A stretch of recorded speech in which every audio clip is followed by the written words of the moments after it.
नमस्कार आदाब दोस्तों वक्त हो चला है देश और दुनिया की सभी ताजा बड़ी खबरें जानने का। डालते हैं सुर्खियों पर नजर। दोस्तों, महाराष्ट्र में जारी राजनीतिक संकट की असली वजह क्या है, बिहार के सीएम नीतीश कुमार के मंत्री ने साफ साफ बता दिया। दोस्तों, किसान मंडी में कृषकों से अनाज नहीं खरीदने और निजी अस्पतालों में स्वास्थ्य साथी कार्ड नहीं बनाने पर होगी एफआईआर। सीएम ममता बनर्जी ने किया ये बड़ा ऐलान। दोस्तों, जिला पंचायत चुनाव में बीजेपी को बहुमत, 8 भाजपा समर्थकों ने हासिल की जीत। दोस्तों, महाराष्ट्र में बागियों पर उद्योग की बड़ी कार्रवाई, 9 मंत्री के छीन लिए गए मंत्रालय, सुभाष देसाई को दिया शिंदे का महकमा। दोस्तों, त्रिपुरा में सुदीप रॉय की प्रचंड जीत के बाद कांग्रेस कार्यालय पर हमला, प्रदेश अध्यक्ष घायल, भड़के राहुल गांधी। दोस्तों, अग्निपथ योजना सेना को कमजोर करने की साजिश, पप्पू यादव ने राजभवन घेराव की दी चेतावनी। दोस्तों, अग्निपथ को लेकर बिहार विधानसभा में हंगामा, कानूनी मंत्री बोले यूपी में भाजपा की जीत योजना के समर्थक का उदाहरण है। दोस्तों, भाजपा में सबका साथ सबका विकास, सबको साथ लेकर चलने का परिणाम, सीएम योगी आदित्यनाथ ने यह बड़ा बयान दिया है। दोस्तों, बात करेंगे इन सभी खबरों की एक एक कर विस्तार से, लेकिन दोस्तों खबर जानने से पहले लाइक कीजिए इस वीडियो को, चैनल को सब्सक्राइब करें और पास में लगे बेल आइकन को भी दबा लें ताकि तमाम देश और दुनिया की सभी आने वाली बड़ी खबरें आपके पास सबसे पहले पहुंचे। जहां दोस्तों पहली बड़ी अपडेट आ रही है, आपको बता दें महाराष्ट्र में जारी राजनीतिक संकट की असली वजह क्या है, बिहार के सीएम नीतीश कुमार के मंत्री ने साफ साफ बता दिया।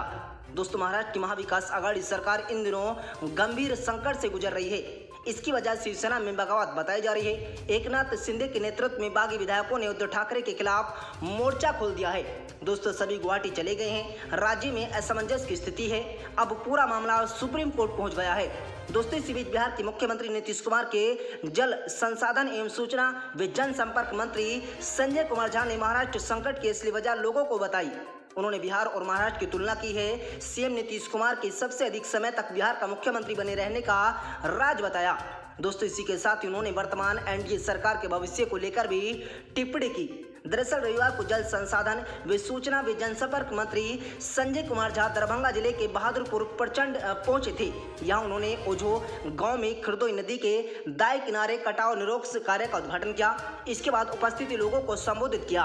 अपने संबोधन में उन्होंने बताया कि किस तरह बिहार और यहाँ की सरकार अन्य राज्यों से बेहतर है। दोस्तों, इसी क्रम में उन्होंने महाराष्ट्र का उदाहरण दिया।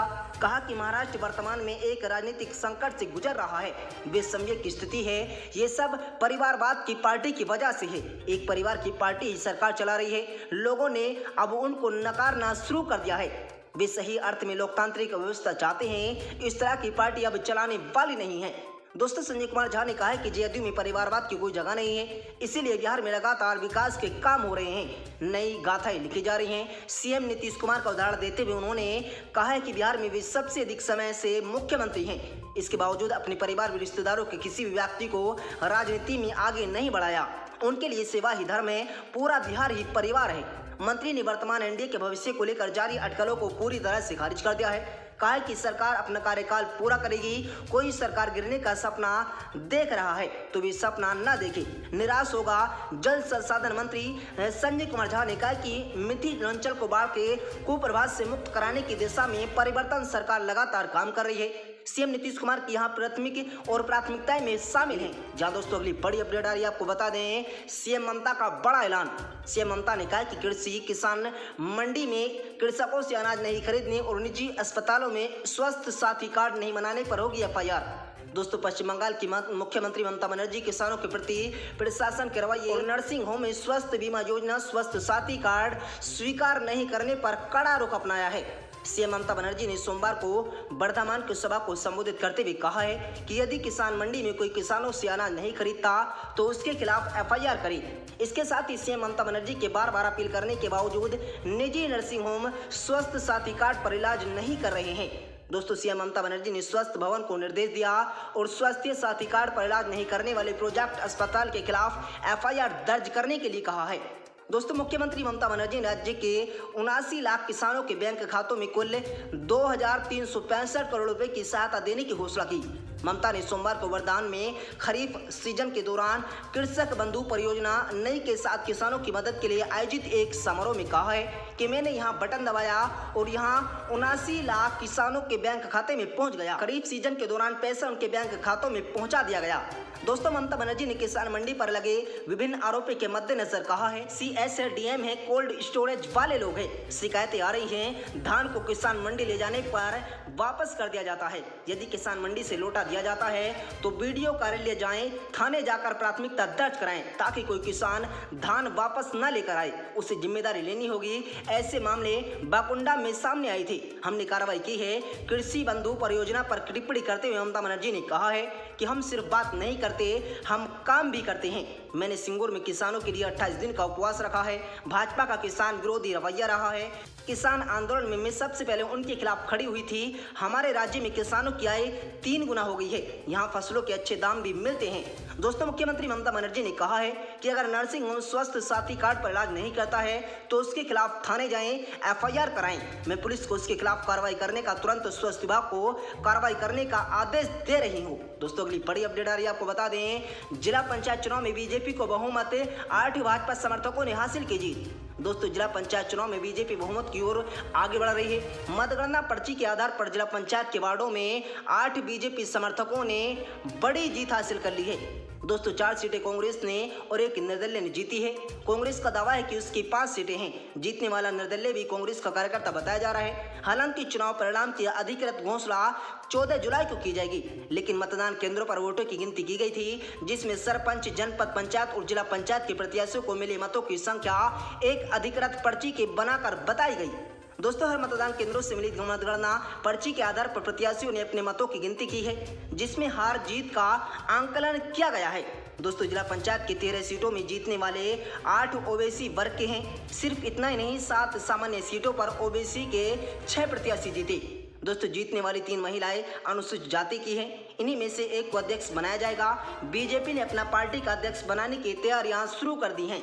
दोस्तों, मंत्री भारत सिंह कुशवाहा ने बंगले पर रविवार को बधाई देने वालों का तांता लगा है। सरपंच से लेकर जनपद और जिला पंचायत के सदस्य मंत्री भरत सिंह को बधाई देने पहुंचे। मंत्री भरत सिंह ने भी जीते हुए सदस्यों को माला पहनाकर उन्हें बधाई और स्वागत किया। जहां दोस्तों, के लिए बड़ी अपडेट आ रही है, आपको बता दें, महाराष्ट्र में बागियों पर उद्धव की बड़ी कार्रवाई। 9 मंत्रियों के छीन लिए मंत्रालय, सुभाष देसाई को दिया शिंदे का महकमा। दोस्तों, महाराष्ट्र में चल रही संकट के बीच CM उद्धव ने बागियों पर कड़ा एक्शन लिया है। 9 बागी मंत्रियों के मंत्रालय छीन लिए गए हैं। सुभाष देसाई को एकनाथ शिंदे के विभाग का प्रभार दे दिया गया। दोस्तों, उद्धव ठाकरे का कहना है कि मंत्रियों ने होने से सरकार और प्रशासन का काम प्रभावित नहीं होना चाहिए। इसी की वजह से हाल फिलहाल में ये फेरबदल किया गया। शिंदे के शहरी विकास लोक निर्माण विभाग का कार्यभार मंत्री सुभाष देसाई को सौंपा है। गुलाब राय रघुनाथ पाटिल के जलापूर्ति एवं स्वच्छता विभाग का जिम्मा अनिल परब को दिया गया। दादाजी भूसे से कृषि मंत्रालय छीनकर शंकर यशवंतराव खांगड़ को दिया गया। वहीं उदय सामंत से उच्च शिक्षा विभाग का जिम्मा लेकर आदित्य ठाकरे को सौंपा गया। सामंत आखिरी मंत्री हैं जो शिंदे के कैंप में शामिल हुए थे।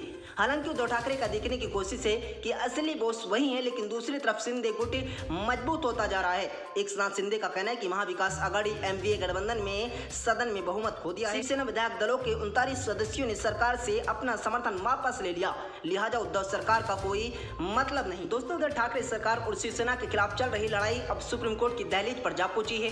आज सुनवाई के दौरान बागी विधायकों ने डिप्टी स्वीपर की भूमिका पर सवाल खड़े कर दिए। उनका कहना है कि डिप्टी स्वीपर को हटाने की अर्जी अभी लंबित है, इसीलिए उस पर फैसला होने से पहले भी विधायकों को अयोग्य नहीं ठहरा सकती। सरकार की तरफ से पेश वकील अभिषेक मनु सिंघवी ने कहा कि बागी विधायकों को पहले संबंधित हाईकोर्ट का रुख करना चाहिए। दोस्तों, अगली बड़ी अपडेट आ रही है, आपको बता दें, त्रिपुरा में सुदीप रॉय की प्रचंड जीत के बाद कांग्रेस कार्य पर हमला, प्रदेश अध्यक्ष घायल, भड़के राहुल गांधी। दोस्तों, कांग्रेस के पूर्व अध्यक्ष राहुल गांधी, पार्टी महासचिव प्रियंका गांधी वाड्रा तथा संगठन महासचिव केसी वेणुगोपाल और ने त्रिपुरा प्रदेश कार्यालय के हुए हमले की तीखी निंदा करते हुए इसके लिए भारतीय जनता पार्टी को जिम्मेदार ठहराया और दोषियों के खिलाफ तत्काल कार्रवाई करने की बड़ी मांग की। दोस्तों, कांग्रेस ने हमले के कारणों की जांच तथा स्थिति का जायजा लेने वाले वरिष्ठ नेताओं के एक प्रतिनिधिमंडल को सोमवार को त्रिपुरा भेजने का निर्णय लिया है, जिसमें लोकसभा में पार्टी के नेता अधीर रंजन चौधरी, लोकसभा सदस्य गौरव गोगोई और डॉक्टर नसीर हुसैन शामिल हैं। घटना की रिपोर्ट देने के लिए कहा गया है। पार्टी ने कहा कि अगरतला उपचुनाव में कांग्रेस पार्टी के उम्मीदवार सुदीप रॉय बर्मन की प्रचंड जीत के बाद भाजपा के गुंडों द्वारा कांग्रेस भवन पर किए गए विवेक शून्य आक्रमण और पार्टी के प्रदेश अध्यक्ष बलजीत सिन्हा और अन्य कांग्रेस कार्यकर्ताओं पर क्रूर हमले की कांग्रेस कड़ी निंदा करती है। दोस्तों अगली बड़ी अपडेट आ रही है, आपको बता दें अग्निपथ योजना सेना को कमजोर करने की साजिश, पप्पू यादव ने राजभवन घेरने की दी चेतावनी। दोस्तों अग्निपथ योजना को लेकर नेताओं और राजनीतिक दलों का विरोध जारी है। इसी कड़ी में जन अधिकार पार्टी जाप के राष्ट्रीय अध्यक्ष पप्पू यादव ने केंद्र सरकार पर एक बार फिर से हमला बोला है। उन्होंने कहा कि ये सेना कमजोर करने की सुनियोजित साजिश है। ये सेना में सैनिकों की संख्या को 14 लाख से घटाकर 7 लाख जवान करने की सुनियोजित साजिश है। केंद्र की अग्निपथ योजना चीन और पाकिस्तान का मनोबल बढ़ाने वाली योजना है। उन्होंने कहा कि हम आज सरकार से अग्निपथ योजना वापस लेने की मांग करते हैं। यदि ऐसा नहीं हुआ तो हम अपने आने वाले मानव संग्रह बनाकर राजभवन का घेराव करेंगे। दोस्तों पप्पू यादव ने कहा कि अग्निपथ योजना के खिलाफ सोमवार को बिहार भर में विश्वविद्यालय बंद हैं। हम इस योजना को वापस लेने तक लड़ाई जारी रखेंगे। पूर्व सांसद ने राजधानी पटना में हॉस्टलों में छात्रों को लेकर की जा रही पुलिस की छापेमारी पर भी आपत्ति जताई। उन्होंने कहा कि बिहार में अग्निपथ योजना का विरोध करने वाले छात्रों के साथ प्रशासन सख्ती से पेश आ रहा है। दोस्तों पुलिस प्रदेश भर में छात्रों और उनके परिजनों के साथ आतंकवादियों की जैसा व्यवहार कर रही है। छात्रों को जेल में डाला जा रहा है। दोस्तों अगली बड़ी खबर आ रही है, आपको बता दें भाजपा के सबका साथ सबका विकास सबको साथ लेकर चलने का परिणाम, सीएम योगी आदित्यनाथ ने बड़ा ऐलान दिया है। जहां दोस्तों आपको बता दें मुख्यमंत्री योगी आदित्यनाथ ने लोकसभा उपचुनाव आजमगढ़ और रामपुर में भाजपा की प्रचंड जीत पर केंद्रीय नेतृत्व समेत जनता और कार्यकर्ताओं को धन्यवाद दिया। उन्होंने कहा कि देश की जनता और जनादेश जनता के विश्वास का प्रतीक है।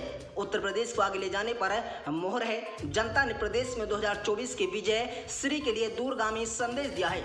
2024 में भाजपा प्रचंड बहुमत के साथ 80 लोकसभा सीटों पर विजय की ओर से अग्रसर हो रही है। ये बातें उन्होंने रविवार को भारतीय जनता पार्टी प्रदेश कार्यालय पर प्रेस वार्ता में कही। दोस्तों मुख्यमंत्री योगी आदित्यनाथ ने कहा है कि चुनाव परिणाम प्रधानमंत्री और भाजपा के सबका साथ सबका विकास सबको साथ लेकर चलने का परिणाम है। आज का परिणाम एक बार फिर से जनता ने प्रदेश के दंभी नकारात्मकता सोच और अपने विध्वंसक गतिविधियों के कुख्यात और परिवारवादी ताकतों को स्पष्ट संदेश दिया। दोस्तों इन सभी खबरों की सच सबसे तेज पुष्टि नहीं करता है, बल्कि इन सभी खबरों को डेली हंट के माध्यम से आदर्श वेबसाइटों पर दिखाया गया।